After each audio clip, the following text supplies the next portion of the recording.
భైరవం నాకైతే యావరేజ్ అనిపించింది అన్న. ఎందుకు అంటే ఫస్ట్ హాఫ్లో కొంత ల్యాగ్ ఉంది అండ్ అన్వాంటెడ్ కామెడీ ఉంది.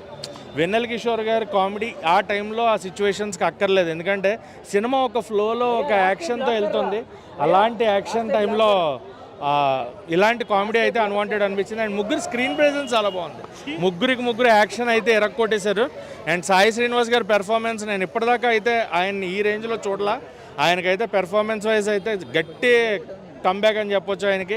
అండ్ మనోజ్ అన్న ఎరగేస్తాడు సినిమాలో. మనోజ్ అన్న పెర్ఫార్మెన్స్ స్టార్ట్ టు అండ్ ఆడుతూనే ఉన్నాడు.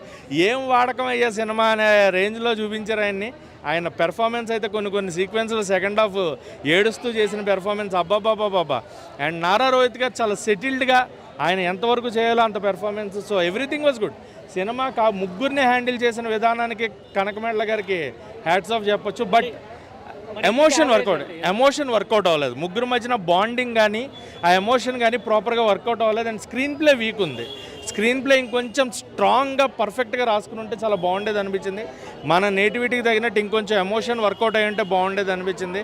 జయసూద గారు చనిపోయే సీన్ కానీ అలాంటివి కానీ కొంత ఎమోషన్ వీక్ ఉంది.